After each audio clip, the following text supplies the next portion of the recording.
Assalamualaikum warahmatullahi wabarakatuh. A'udzubillahi minasyaitonirrajim. Bismillahirrahmanirrahim. Saudara-saudara sekalian, supaya tidak bingung ya, maka secara sepintas saya ingin menggambarkan sejarah pilihan ilmu ya, yang sekarang menjadi panutan kita ya. Jadi asas Yayasan Proklamasi 45 adalah pilihan ilmu. Apa arti pilihan ilmu? Ya pilihan ilmu yang dipilih-pilih ya. Nah, jadi begitu kira-kira. Supaya tidak menjadi teka-teki, hari ini saya kemukakan sejarahnya. Jadi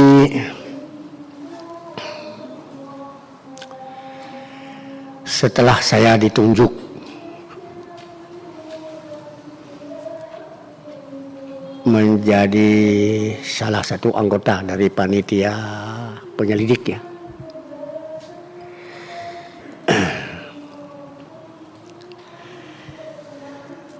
bagaimana sih masalah Islam begitu kira-kira. Setelah dimasyumi agak ribut dulu deh.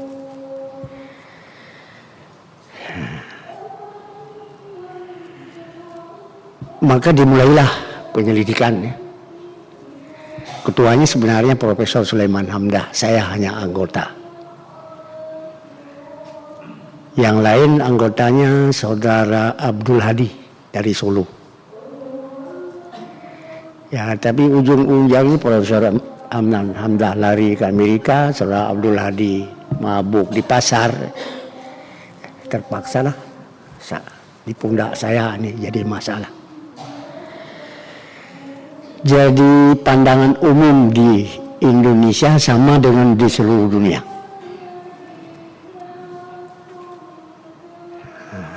Artinya kalau di Indonesia ini singkatnya Quran dan Sunnah. Begitu seluruh dunia.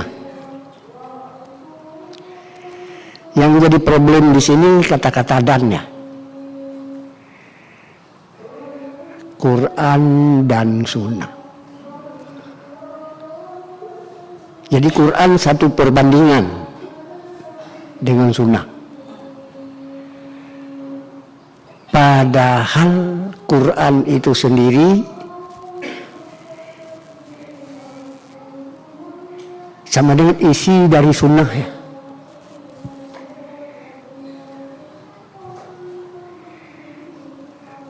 Quran dilihat dari segi sebutannya qara'a yaqra'u, Quran, Qur'anan, qiraatan. Secara umum diterjemahkan baca.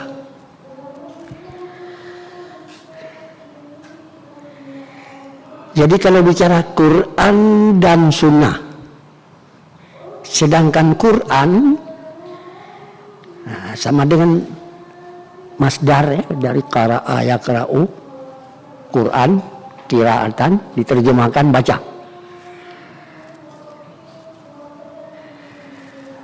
Dan Sunnah ya, Quran dan Sunnah. Ini pandangan umum di Indonesia, mencerminkan pandangan dunia ya. Jadi sebutannya Quran dan Sunnah. Dimaksud Sunnah sama dengan ya keseluruhan tugas kerja Nabi Muhammad dari Allah, yaitu Allah mengajar kepada malaikat, kemudian malaikat mengajar kepada Nabi Muhammad.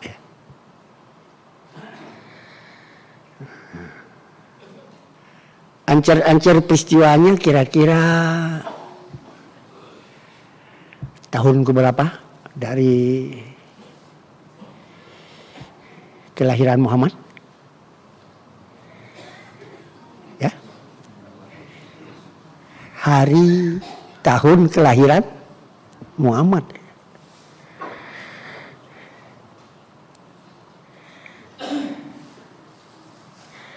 Muhammad lahir pada hari apa? Senin tahun, ya tahun aja, tahun.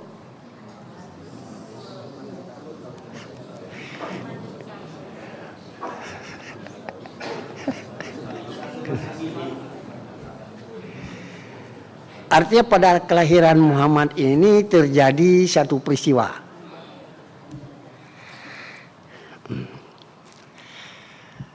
Datang Abraha, lawan dari Persia baru.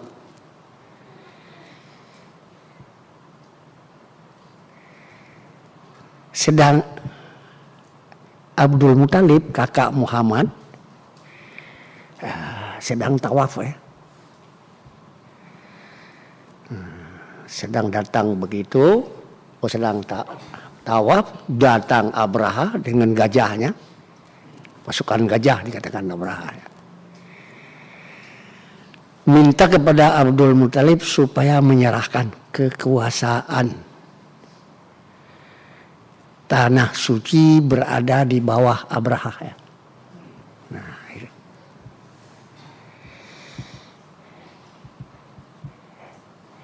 Dijawab oleh Abdul Muthalib, nggak bisa, begitulah. Pada hari itu lahir Muhammad. Ya. Jadi waktu itu hitungan tahun apa? Tahun gajah. Karena tahunnya diambil peristiwa yang paling besar. Abraha datang dengan gajahnya, sedangkan tanah suci Mekah itu jadi perebutan antara Persia baru dengan tentara Abraha. Tentara Abraha boleh dikatakan sama dengan sudah mulai Romawi Timur, yang berpusat kalau tidak salah dekat jembatan penyeberangan Konstantinopel ke seberang ke Balkan.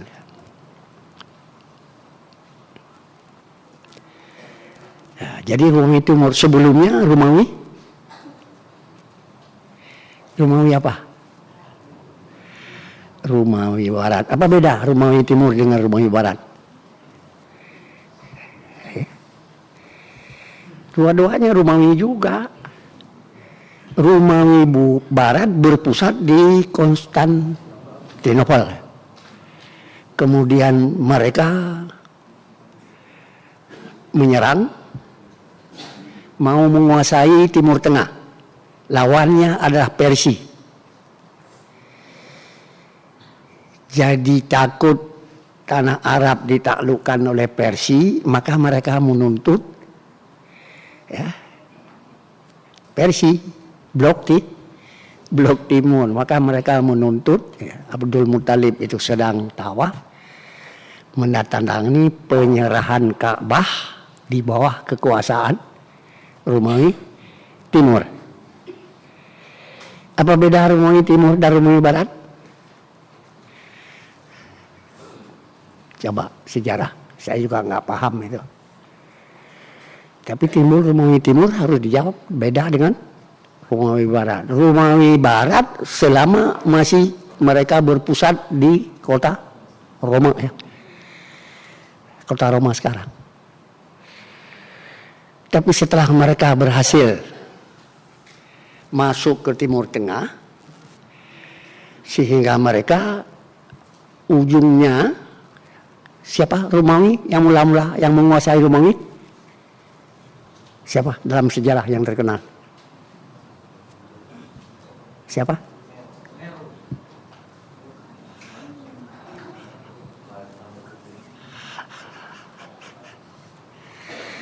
Nah, jadi nanti dilihat kembali sejarah ya. Jadi Roma adalah memang bangsa yang penguasa semula berangkat dari Roma sebelum Nabi Isa berlawalata. Setelah mereka berhasil mendapat tempat di Timur Tengah, maka ibu kotanya ditinggalkan Roma, akhirnya pindah ke Konstantinopel ya. Saya kira Konstantinopel ini wilayah Turki. Kira-kira sekarang ini ujung sebelah ya, sebelah selatan lah. Bagaimana sih kalau misalnya Laut Tengah sebelah sana, pantai sebelah sana ke utara apa, menuju selatnya masuk ke Turki ya. Jadi Konstantinopel ini setelah Romawi berlawalata sedemikian rupa, akhirnya bisa menguasai Timur Tengah. Akhirnya dia berpusat di Konstantinopel. Ya kalau ceritanya sih orangnya tetap bule-bule juga ya. Jadi begitu.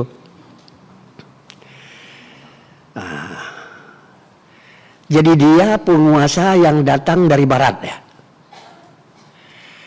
Dengan datang dari barat timbul reaksi dari Persia. Dan ini sudah permusuhan dari sejak lama, sejak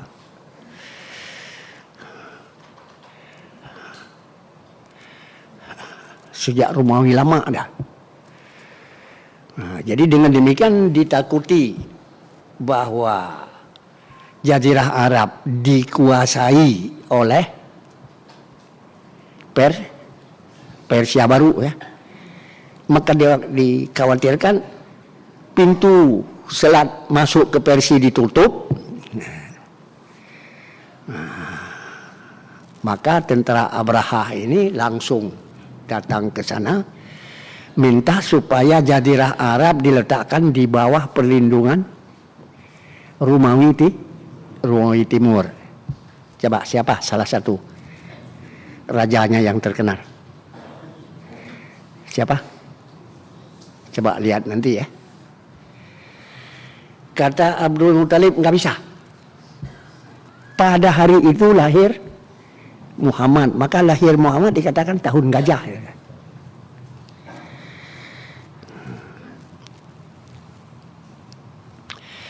Jadi dengan tidak mau, maka tetap tidak mau ditantang-tantang ini, maka tetap Jazirah Arab daerah bebas ya, dalam sengketa timur dan barat. Jadi begitulah terus. Lahir Muhammad. Hari lahir Muhammad lah peristiwa datang tentara gajah ya. Minta diserahkan Jazirah Arab di bawah pengamanan Romawi Timur. Gak mau kata Abdul Muthalib. Gagal. Maka peristiwa ini dinamakan tahun gajah. Memang biasa apa yang menonjol dalam tahun itu ya karena gajah. Kalau sekarang kan pasukan tank yang paling hebat, yang tidak ditembak nggak bisa tembus ya. Nah itu kalau dulu adalah gajah. Hebat gajah gimana? Bisa ditembaki?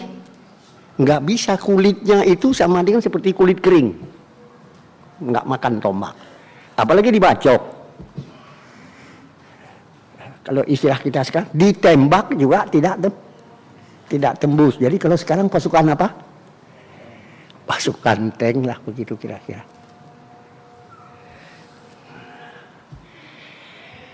Masalah ini masalah perebutan wilayah. Sampai sekarang oleh Barat, Iran tetap dianggap mengancam perdamaian dunia. inilah kalau kita mau bicara lahir Muhammad membawa Al-Quran. Sedangkan akar kata Quran qara'a yaqra'u Qur'anan, masdar ya. Artinya apa? Iya, secara kasar ya, baca. Tapi kalau kamus yang besar, arti qara'a ialah alkan nadra alaiha, yang qalib ilaikal basar. Artinya menancapkan pandangan atas yang dibaca. Sehingga bila yang dibaca ini dalam kalimat percakapan dijawab, maka pihak kedua berubah menjadi pihak ke satu ya. Proyeksi di sini ialah surat Alaq ayat 1. Iqra bismi rabbikal ladzi khalaq. Ayat pertama, Iqra bismi rabbikal ladzi khalaq, khalaqal insana min alaq, dan seterusnya Tapi yang kita persoalkan sekarang ayat 1. Jadi qara'a menancapkan pandangan atas yang dibaca. Sehingga kalau pihak kedua menjawab dalam bahasa percakapan ya, pihak kedua menjawab yaitu anta ya, maka pihak kedua menjadi pihak ke satu, ana. Ingat, dalam bahasa percakapan yang agak normal, jangan bahasa percakapan anak muda-muda ya. Lu gua. Itu bahasa preman kan? Ada nggak lu gua? Ada? Enggak. Bahasa yang tangkas dan ladim. Jam berapa sampai, saya tanya. Yang saya maksud, apa yang saya buang? Anda ya. Anda jam berapa sampai? Anda jawab 9. Yang dibuang berapa? Ke dalam bahasa percakapan. Saya telah sampai pada jam 9. Saya telah sampai dibuang jam 9. Ya. Saya paham nggak? Paham. Sekarang saya jawab, ya. Saudara, iya juga nggak? Hukumnya al-ma'lum mahdhuf, yang sudah diketahui dibuang. Itu terhormat, bukan kayak anak muda sekarang lu gua. Itu tidak terhormat. Kapan sampai? Saya tanya. Anda kapan sampai? Kapan sampai? Anda mahdhuf ya. Saya ketahui. Nggak perlu saya sebut. Anda jam berapa sampai? Itu terlalu membuang-buang waktu. Jam berapa sampai? Yang saya buang? Kalau saudara menjawab jam 9, saudara sadar nggak berapa yang sudah Anda buang? Yang al-ma'lum mahdhuf. Saya telah sampai jam 9 aja disebut saya telah sampai, nggak disebut. Nah inilah kira-kira yang dimaksudkan al-ma'lum mahdhuf. Kan saya tanya satu lagi kepada Anda. Pada surat Alaq ayat pertama, Iqra bismi rabbikal ladzi khalaq. Selain tulisan yang begitu ada apa dan tulisannya? Coba yang pernah lihat. Ada yang bawa Quran? Ya. Nggak ada. Iqra bismi rabbikal ladzi khalaq pun.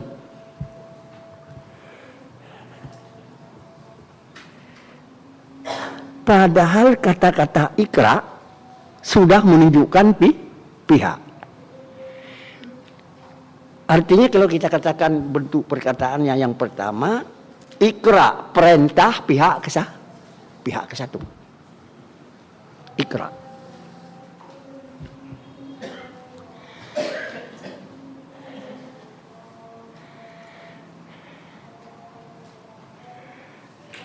Itu kaidah untuk bahasa percakapan.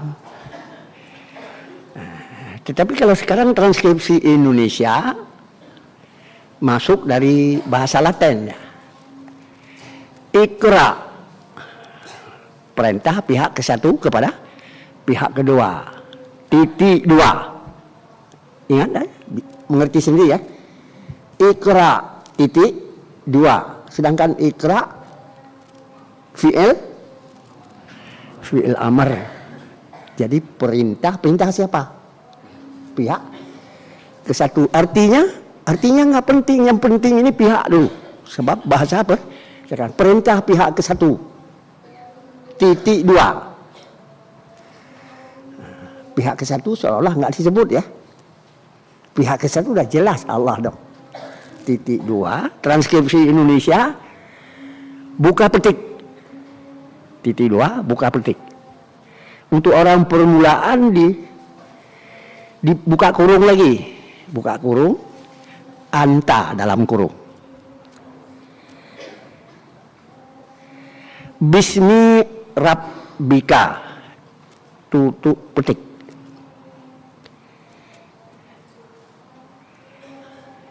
Boleh titik, boleh koma. Nah, katalah koma aja. Alladzi khalaqa. Titik. Jadi begitu. Kita terjemahkan perintah pihak ke satu. Ini untuk menunjukkan pihak lagi, pihak aja. Perintah pihak ke satu kepada pihak kedua. Titik dua. Buka petik. Karena ada al-ma'lum mahdhuf yang sudah diketahui sebutan dibuang, karena sudah dibuang maka di sini kita ulang. Buka kurung, anta, tutup kurung. Bismi rabbika, tutup petik. Ya kan tadi petik. Ingat kah? Ikra, titik dua, buka petik. Buka petik itu yang di atas ini. Diketahui pihak ke satu perintahnya kepada pihak kedua. Maka pihak kedua nggak perlu disebut oleh pihak satu. Sudah diketahui sih. Jadi kita peringatkan di sini transkripsi Indonesia, maka transkripsi Indonesia diulang ya. Sebutan yang pokok dari perintah itu kepada pihak kedua, anta dalam kurung. Tadi. Bismi rabbika, tutup petik, koma alladzi khalaqa. Sedangkan arti qara'a yang agak mendalam, alqan nadra alaiha. Sehingga artinya ya, yang qalib ilaikal basar ya. Alqan nadra alaiha, menancapkan pandangan atas yang dibaca. Sehingga kalau pihak kedua nanti membaca, maka terjadi perubahan. Kalau dia menjawab alladzi khalaqa. Apa perubahan? Tadi dalam kurung anta. Pihak kedua menjawab menjadi pihak ke satu, saya.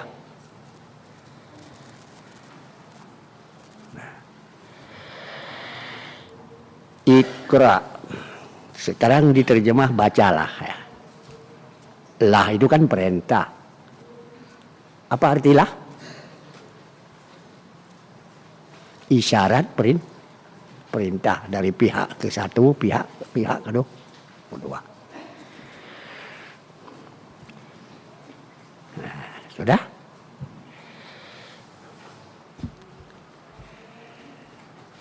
Ini ayat pertama aja. Iqra bismi rabbikal ladzi khalaq. Sekarang transkripsi Indonesia diterjemah bacalah. Lah. Ada masalah baca di sana ya. Tetapi ini terlalu bacanya itu yang terlalu minim ditonjolkan. Yang penting baca atau menancapkan pandangan. Menancapkan pandangan membaca. Coba saya terjemahkan. Tancapkan pandangan atas yang Anda baca.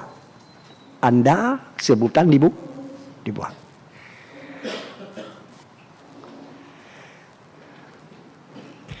Sekarang saudara ajak, kapan datang? Artinya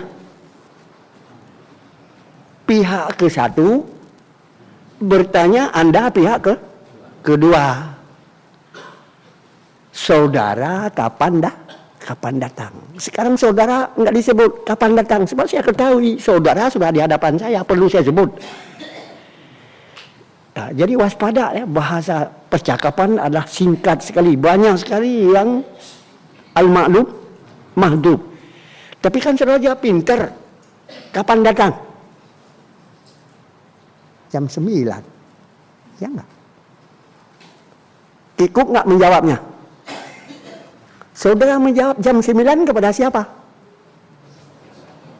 Kepada pihak ke satu.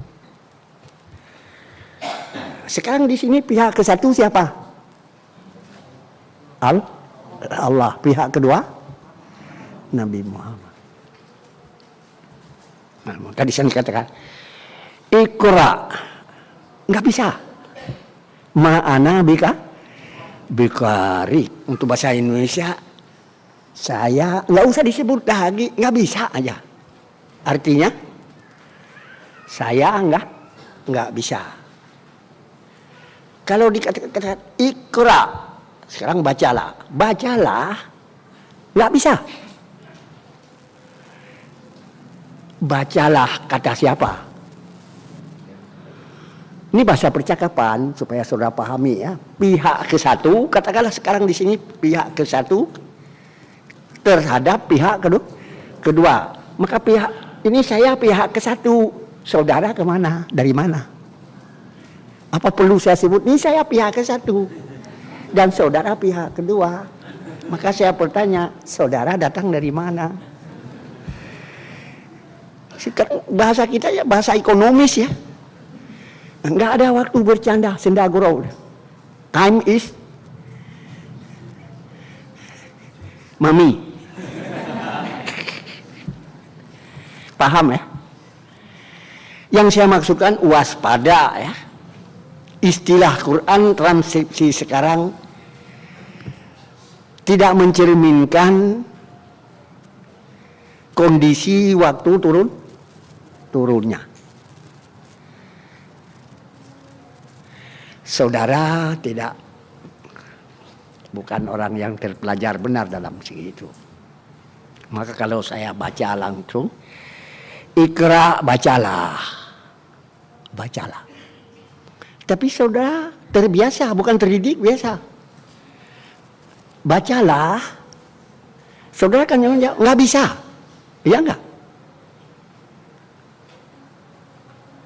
Anda bacalah. Tapi saudara menjawab, enggak bilang saya, nggak bisa. Saudara terlalu pintar anak kecil. Ayo begini, jawab anak kecil nggak bisa. Siapa yang ngajar dia? Diajar nggak ibu-ibu di rumah? Diajar nggak? Enggak, tapi lincah sendiri. Bagaimana?